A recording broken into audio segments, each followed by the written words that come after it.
and welcome to BW Hot Fires.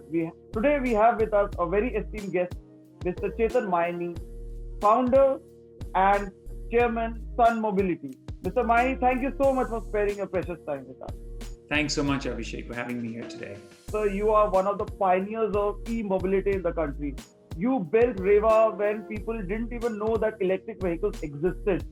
So, but you have evolved yourself from selling the stake and starting your own entity again by selling swappable batteries.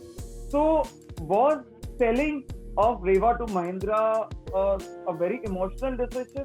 If yes, can you run us through it? Because it is very difficult to sell off something which is very close to your heart. Sorry, it's a very personal question.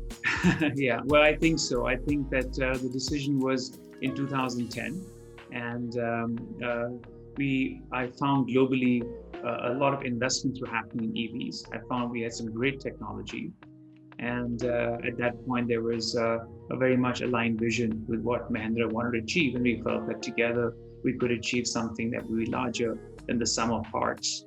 And the vision was more important of electrification. For me, I think building up and making India electric and then pushing this to the world is far more important than anything else. And if anyone who can help us in that vision, that was more important. So yes, it's of course an emotion area when you build something, but when you think the vision is far bigger than individuals and corporations, I think it gives you a good sense of feeling that things are in the right direction and will help create that capability in the country and give that spark, which is now has really grown to multiple companies who are now looking at doing EVs in the country. When you talk about e-mobility, government has been, giving a lot of subs and subsidies. Mm-hmm. But do you think they are good enough right now to result in EV revolution, or you think more needs to be done? If more needs to be done, what more needs to be done? Your thoughts? Yeah, so I think first the vision of the government to go electric is quite strong, and you're seeing the vision that at a high level is there. I think the first part needs to be, can that policy and vision direction be implementable at the grassroots level? So there are still challenges in states if batteries can't be sold without vehicles. There's still challenges to register. There's still challenges on getting subsidy concessions. There's still challenges getting electricity connections. So their vision is right. How do we but implement this at a grassroots level where businesses can access this very easily and help on this front? So I think the first part is operationalize the policy in a way at a grassroots level that enables the country. I think the second part is that there has been a lot of conversation around the new PLI scheme, which I think people are look forward to seeing what does that mean for us and for the auto industry and EV industry in particular, so we could accelerate that area, right? And the third is that there is a GST gap today. There is a 5% GST on electric vehicles, which is a very positive move by the government. But GST on batteries, for example, or services for charging or swapping is at 18.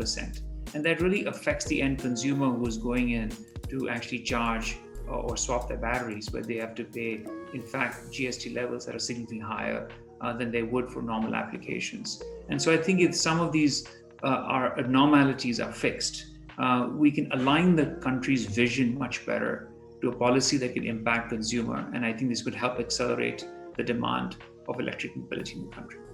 Apart from the policy, softs and all, one of the biggest disruptions in the auto industry has been COVID. So, do you think, that has accelerated EV sales, or you think that has decelerated it? Because right now, the economy is in a shambles. There have been job losses, there have been salary cuts, and there have been cutbacks, and companies are running into huge losses. So where is the future of e-mobility in India with the disruption caused by the COVID-induced pandemic?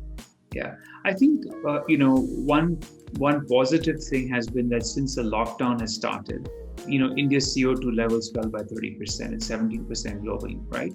So therefore, there was a sense of awareness about what it is to drive if we had cleaner air and how electrics could be part of that. So I believe that's been a positive sign in terms of the industry, India and globally, right? I'll address your point globally, then come to India. And the reason I think is the world is fairly flat today, and things that are happening globally do have an impact in India and vice versa, right?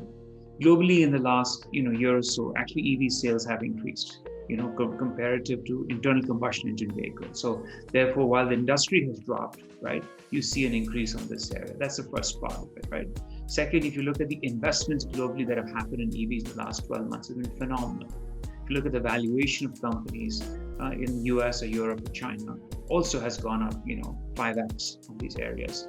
These are all great trends if I were to think from an electric vehicle industry at a global level on this area, which means that this is here for the future, right? And is a blip of COVID, negative or positive on this area. Let's come to India. I think what there will be a short impact related to personal mobility, because people, personal mobility related to cars and other areas in a way, because electrics are more expensive. However, personal mobility related to two-wheelers, probably people will move more into that area because buses and stuff, they want to, stay away from on this area till the vaccination comes across. So you'll see more on that front.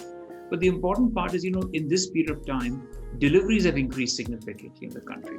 So the e-commerce industry is going to grow significant, right? And all the e-commerce players have mentioned that they would like to see an acceleration of the electrification, be it on two-wheelers or three-wheelers or small delivery vehicles.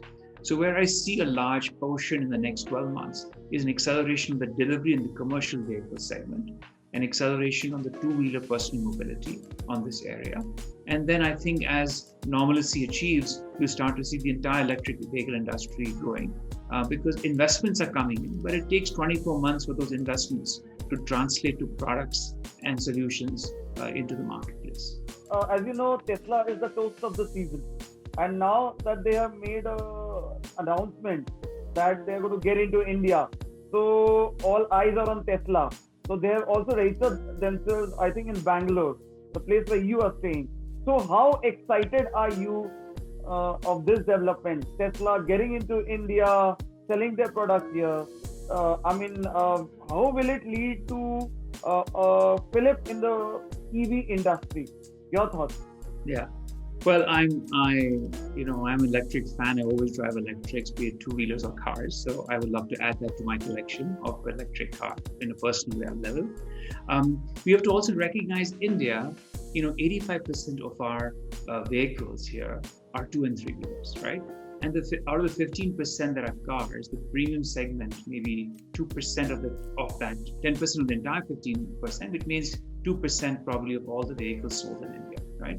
So will that cause a dent in the market? Probably not from an emissions point of view or of this area. But I think it has several positives. The first part is it will break some stereotypes around electric mobility because vehicles of this kind are better than internal combustion engine vehicles, and that would help the industry in the first case, right? The second level, I think, is that India is today the small car hub. It's trying to become an EV hub. If companies like Tesla come in, it could create a great supply chain where local companies would start supplying to companies like them. You're seeing Apple do that today. You can see Tesla do it tomorrow, which means it not only could supply it here, but also to global markets. So it could help open the supply chain and maybe create more technology collaborations that could help accelerate the auto components industry here. So net, it's a positive thing. It's going to help also build up some of the infra side of it that could be cross-shared, right?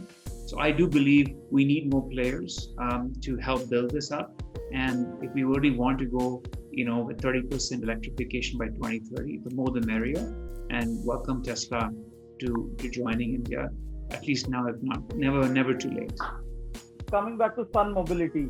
So just run us through the journey of Sun Mobility since you floated this company and how many units have you delivered and what has been the response to your products and all, and going forward, what are your long-term and short-term and medium-term targets?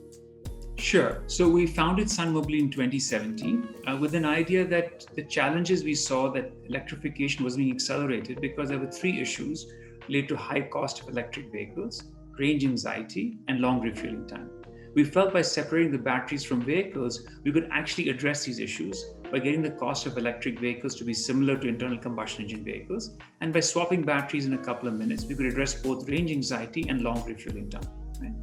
A second idea was to create two solutions, one for all the 2 and 3 wheelers and small 4 wheelers, which are constitute, as I mentioned, to close to 85% of the market, and the other was buses, which would also look at transporting a lot of India.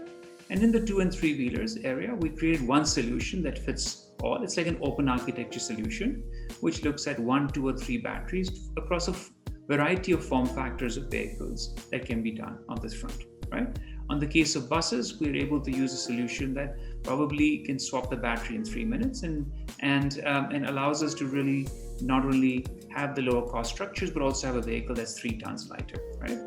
Our first thing was to develop the technology. We're completely an indigenous company. We today have a team of over 270 people.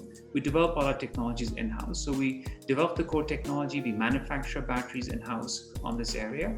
And after we've developed these technologies, we then piloted them.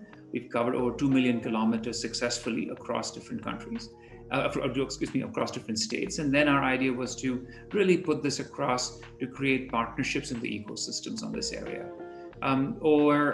So over the last year, we've also brought in a lot of partnerships. Bosch has come in as a partner with an ownership of 26%, really help us accelerate the technology side of it and look at the infrastructure. We've announced a partnership with Indian Oil Company that allows us access to 30,000 outlets across the country. And we already have them in around 28 stations today here.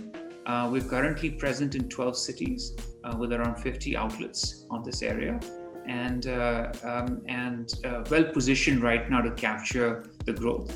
I think the most important thing that I've seen is drivers who are using it are actually able to buy an electric vehicle as per our hypothesis at prices that are similar to internal combustion engine vehicles. And some of them are doing 150 kilometers a day, which, to be honest with you, is quite difficult in a small electric vehicle in Indian driving conditions, unless you put a very large battery pack.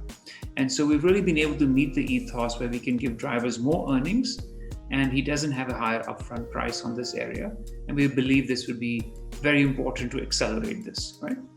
What kind of investments have you made, and if you can talk about the manufacturing facility, if you have any plans to build a greenfield facility, if you can shed some light on that, and also about your export plans. Yeah. So, we don't normally comment on investment to a privately held company, right? But there's a ton of money that's gone into build the technology to have a team like this and be in 12 cities, as you can imagine, on this area. And we're also an infrastructure play, so the investments will continue at scale as we look at this, right? Our current manufacturing capacity is sufficient for us for the next 12 months. And we're looking at opportunities as we accelerate our manufacturing, accelerate our growth to see if we have a new green plant or just expand the current assembly line. And probably we'll take that decision in the next few months as we look at those expansion plans. On the global side, we've seen a tremendous amount of interest. The solution we have today working in India works very well in Southeast Asia or Africa or South America for 2 and 3 wheelers, right? And for buses, we're getting a lot of opportunity interest, not just from these countries, but also from parts of Europe that are looking at seeing how they could be more cost-effective solutions. And we've inked several MOUs and partnerships in global areas, which we'll be shortly announcing. Are you also working on retrofitment solutions, or you would only work on products which would be like directly fitted at the factory? Your thoughts? Because I mean, a few companies are also working on retrofitment electric vehicle powertrain. So I mean, your thoughts with us? Yeah. So in the case of retrofits, what we've already introduced is retrofits of e-rickshaws. So as you're aware, there's over 1.5 million e-rickshaws in the country, and after every 6 to 9 months, these batteries get bad, lead acid batteries. They change them, and so that really gives a range of only 40-50 kilometers to these customers on this area, right? So when these customers want to change, we actually retrofit to our solution, and they provide energy as a service. So therefore, the cost of battery replacement goes away. And some of these customers are doing 120 kilometers a day when they would typically do 50 to 70 kilometers. So they're able to earn 40-50% more on this area and look at it. We've started right now such retrofits in the NCR region, and we're seeing a moderate success out of it, and we plan to further, with those learnings, expand it to other parts on this area.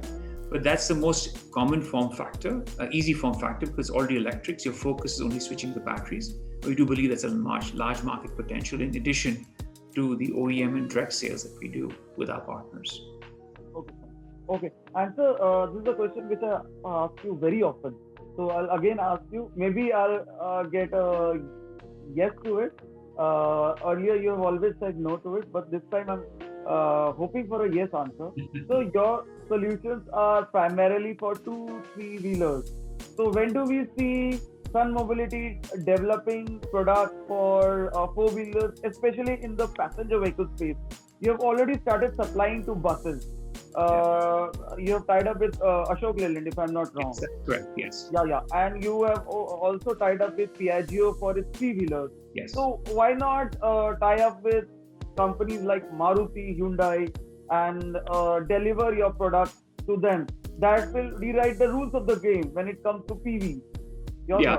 So I think we're going to extend the four-wheeler first to delivery vehicles. So they would be delivery vehicles, right? So there's a lot of delivery happening today. So we will do commercial vehicles and four-wheelers, smaller form factors, which could be equivalent to the passenger vehicles on that side, right? But we're going to start with that because we believe, again, like I mentioned, that is a large segment.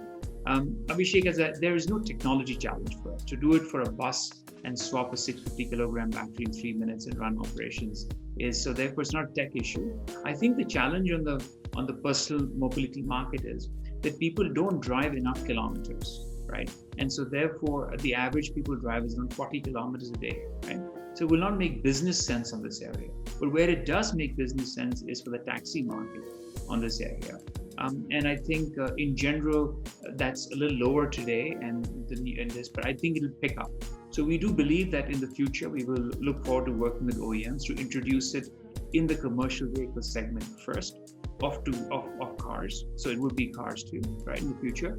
And then I think over time that could come into personal mobility, because you want enough sufficient business around a large users, and then over time you extend it to others. It's like any network. If you noticed with a telephone network or anything, initially it was the larger subscribers who used it a lot to allow you to set up a network. And once it's set up, you have prepaid systems, you have everyone on it because you can use it.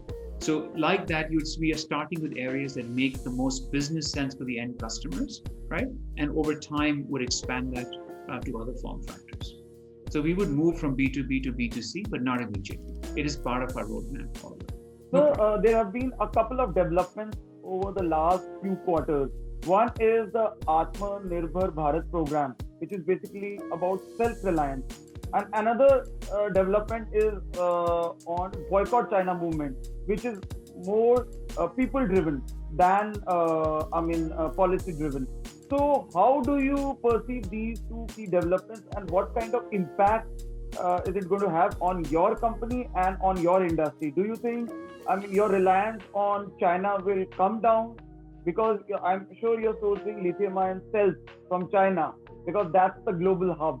So, and also it is going to accelerate, make it India further. If yes, your thoughts.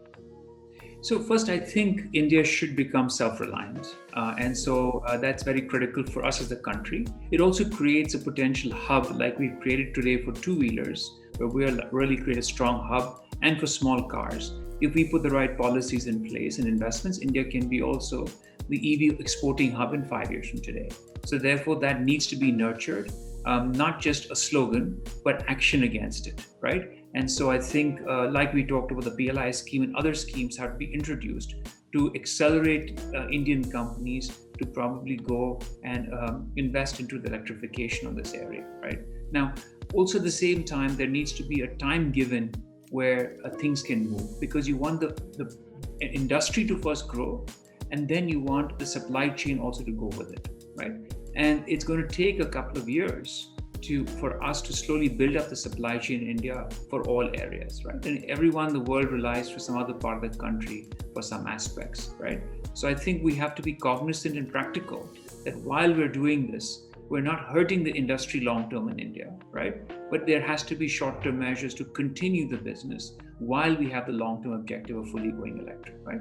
But on a snap, we can't overnight switch, right? We need some time, right? So if the policy is in place and the roadmap is created that, let's take for example batteries, let's start making batteries, assembling them in India, let's do all the electronics for it, let's do all the systems for it, then let's get to the cells, then let's get to the raw materials. And if this roadmap is laid to say that, listen, in year 1 we can do this, by year 3 we can get cells, and by year 5 we can get everything else, everyone is clear that in a 5-year period we're going to get there, and everyone follows that, right?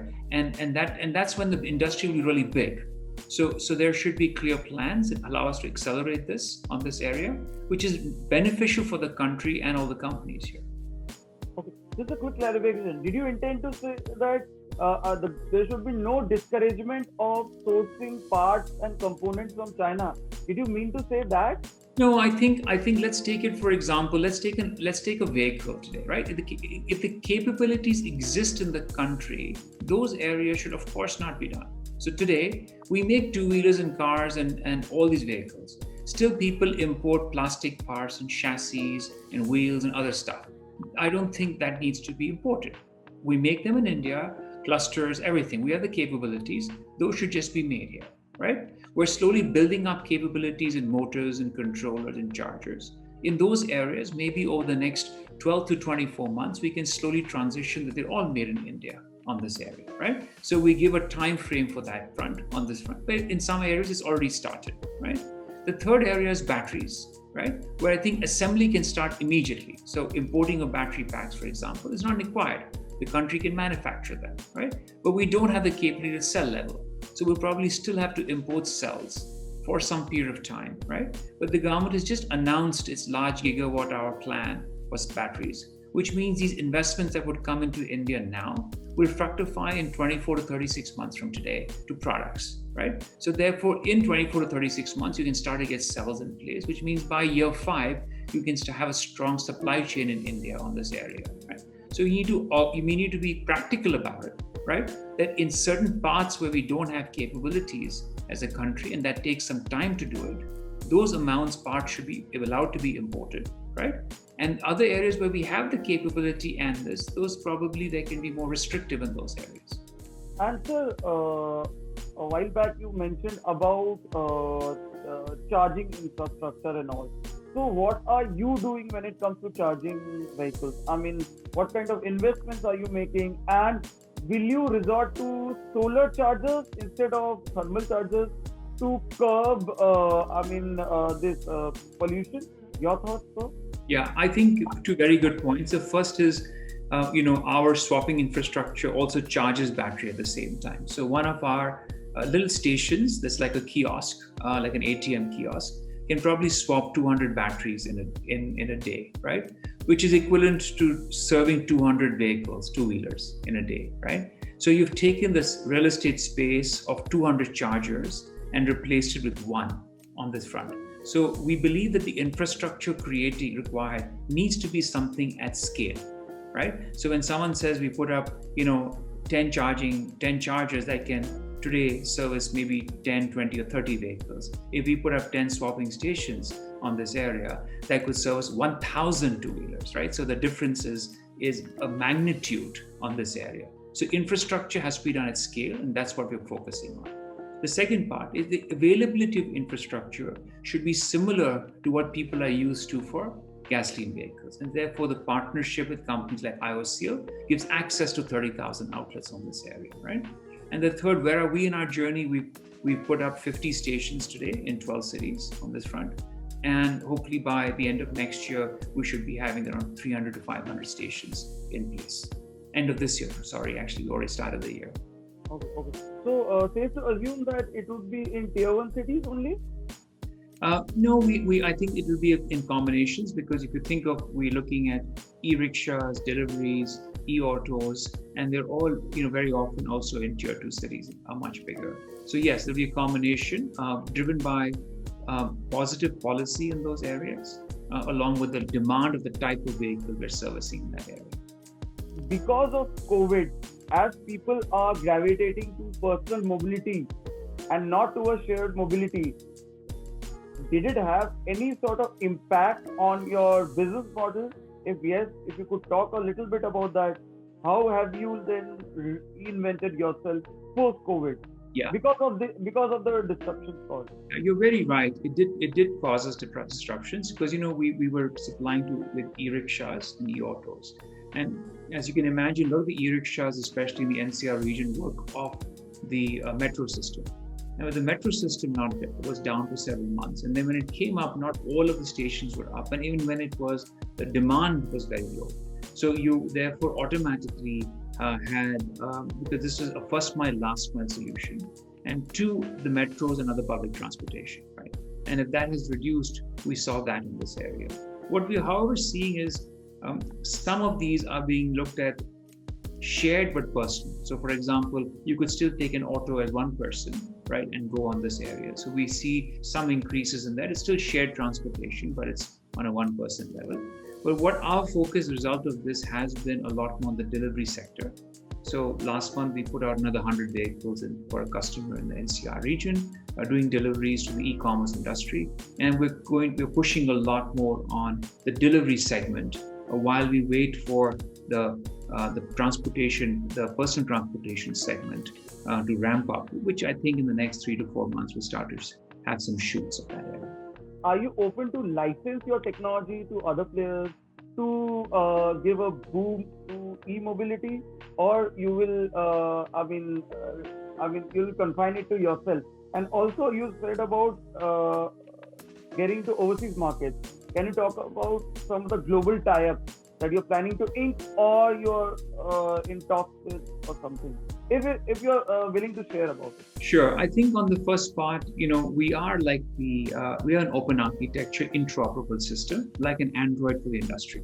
So we work with all OEMs on this area. So we're not excluding anyone on this front.